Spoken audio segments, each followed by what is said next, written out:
1000 साल पुराना पानी का स्रोत, गुजरात की मिट्टी में छुपा प्राचीन खजाना, भारतीय शिल्पकारी का खूबसूरत उदाहरण।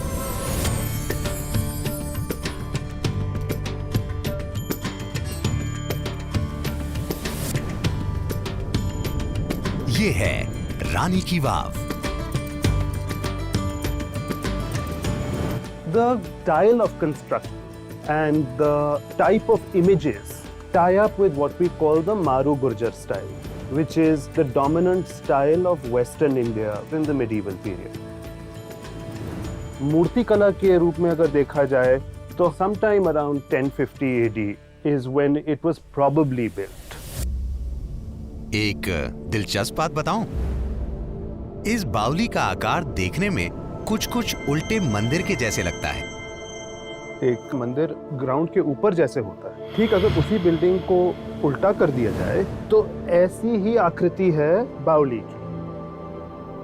So it gets widest on the top and narrowest at the bottom. इस बावली में 7 लेवल्स हैं, जिन्हें सीढ़ियों से जोड़ा गया है।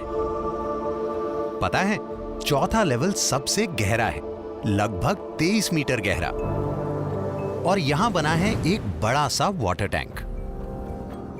तो क्या होता है कि जो सबसे गहरा अंश है उसमें पानी भरा रहता है और सूखे के टाइम सिर्फ उसी के अंदर पानी रह जाता है। लेकिन बरसात में जैसे जैसे पानी भरता रहता है तो आपके पास कुएं के अलावा ये सारे तल भी हैं भरने के लिए। ज्यादातर मॉन्यूमेंट्स राजाओं ने अपनी रानियों की याद में बनाए हैं, लेकिन इस बावली को 11वीं सदी में रानी उदयमती ने अपने पति राजा भीमदेव की याद में बनवाया था, और इसका मकसद था पानी को इकट्ठा करके सोलंकी साम्राज्य के लोगों तक पहुंचाना।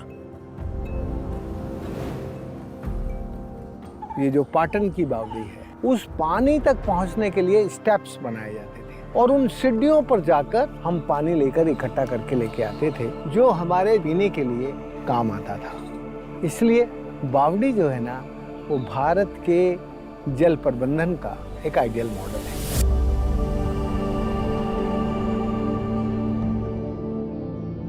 यहां 500 से भी ज्यादा मूर्तियां बनी हैं, जिनमें विष्णु के अलग अलग अवतार नजर आते हैं। जो उस जमाने का क्यूरेटर रहा होगा वो इन्हीं चीजों के बारे में सोचता होगा कि मैं किस मूर्ति को कहां लगाऊं, जो प्रकृति से न सिर्फ संबंध रखते हैं लेकिन उन चीजों से जैसे जो खास करके जिनका जल से संबंध है। ऐसे देवी देवताएं यहाँ पे आपको मिलेंगे जैसे कि इंद्र, वरुण, ये विष्णु नारायण का वो रूप मिलेगा जो पानी से संबंध रखते, मतलब के अनंत या शेषनाग के ऊपर। बावली की खूबसूरती को 4 चांद लगाते ये फ्लोरल पैटर्न्स और डिजाइन्स देख रहे हैं। इनकी झलक पाटन गांव में बनी पटोला साड़ीज में भी मिलती हैं। पाटन में पटोला पैटर्न्स का काम सदियों से चला आ रहा है। कहते हैं इन पैटर्न्स को बनाने की शुरुआत उन परिवारों ने करी थी जो बावली के आसपास रहते थे, और इन्होंने पीढ़ी दर पीढ़ी इस धरोहर को अपनी कला के जरिए जिंदा रखा है। जो रानी की वाव में पटोला की डिजाइन है, वो लोगों को दिखाने के लिए पटोला में से ली गई है, ताकि लोग देख सके कि पटोला की डिजाइन ऐसी होती है। दूसरे कपड़े में पहले वीविंग होता है, फिर डिज़ाइन प्रिंट किया जाता है। यहाँ पर पटोला की जो डिज़ाइन होती है साड़ी में, वो उसके धागे पर पहले से ही बनाई जाती है। ये खासियत है जो पाटन का पटोला की है, वो पूरी दुनिया में सिर्फ भारत में ही है। बावली या स्टेपवेल्स इस बात का सबूत हैं कि हमारे पूर्वज ना सिर्फ वाटर कंजर्वेशन की अहमियत को समझते थे, बल्कि इसके नए नए तरीके भी सिखा रहे थे।